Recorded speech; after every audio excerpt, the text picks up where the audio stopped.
आज की 10 बड़ी खबरें। मिडिल ईस्ट में हालात फिर बिगड़ते नजर आ रहे हैं। अमेरिका अपने जंगी जहाज और लड़ाकू विमान तैनात कर चुका है। ईरान अलर्ट पर है और इजरायल भी हाई अलर्ट पर, क्योंकि इजरायल जानता है अगर ईरान पर हमला हुआ तो वो इजरायल को पहला टारगेट बनाएगा। चलिए जानते हैं आज की 10 बड़ी खबरें आसान और सिंपल भाषा में।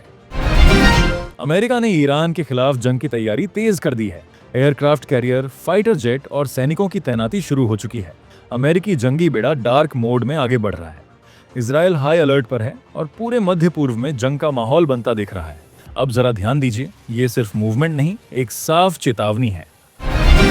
पाकिस्तान ने गाजा में अपने सैनिक भेजने का फैसला किया था, लेकिन इस फैसले की वजह से वो अंतर्राष्ट्रीय दबाव में आ गया। अमेरिका के ट्रंप प्रशासन ने पाकिस्तान पर दबाव बनाया, जिसके बाद प्रधानमंत्री शहबाज शरीफ और आर्मी चीफ जनरल मुनीर को झुकना पड़ा। पाकिस्तान ने फिलहाल समय मांगा है कि उसकी कूटनीतिक स्थिति कमजोर है, जो साफ दिखाता है यहीं से कहानी थोड़ा पलटती है, क्योंकि अब जंग से ज्यादा सियासत दिख रही है। युद्ध विराम के बावजूद गाजा में हालात नहीं सुधरे हैं। मदद करने वाली एजेंसियों का कहना है कि भोजन, दवाइयां और ईंधन जरूरत के मुताबिक नहीं पहुंच पा रहा है। लाखों लोग भूखमरी के खतरे में हैं और गाजा एक गहरे मानवीय संकट की ओर बढ़ रहा है। और यहाँ एक बात साफ है, आखिरी खबर वो है जो अब तक खुलकर सामने नहीं आई है। रूस अब केवल ईरान तक सीमित नहीं रहा, उसने मिस्र और ओमान के साथ भी रणनीतिक रिश्ते मजबूत करने शुरू कर दिए हैं।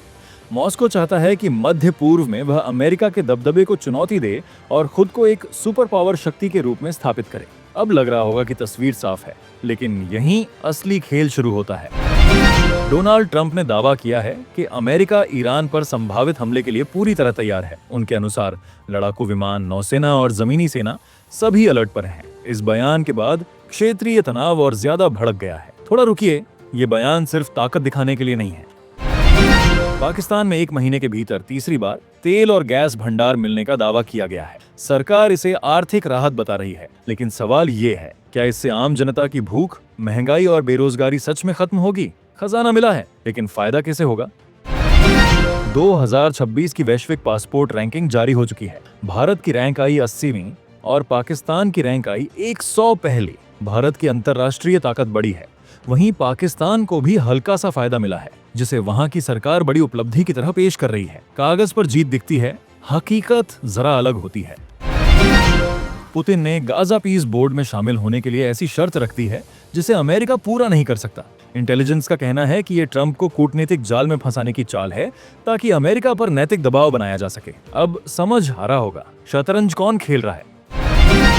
ईरान ने ट्रंप के उस दावे को झूठ बताया है जिसमें उन्होंने 800 कैदियों की फांसी रुकवाने की बात कही थी। ईरानी अभियोजक ने इसे सफेद झूठ करार दिया है। इससे दोनों देशों के रिश्तों में और ज्यादा तनाव बढ़ गया है। बयान नहीं बदले, पर आग और तेज हो गई।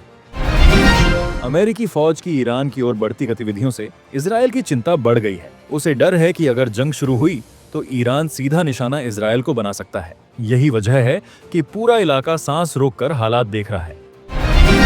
ये थीं आज की 10 सबसे बड़ी खबरें। अमेरिका और ईरान, इजरायल की घबराहट, पाकिस्तान का झुकना। अब सवाल ये है, क्या थर्ड वर्ल्ड वॉर की तैयारी हो रही है? आपकी राय क्या है? कमेंट में लिखिए। यस या नो वीडियो को लाइक करें, चैनल को सब्सक्राइब करें और बेल आइकन दबाना न भूलें। अगली वीडियो में पूरा एनालिसिस देंगे। तब तक जय हिंद।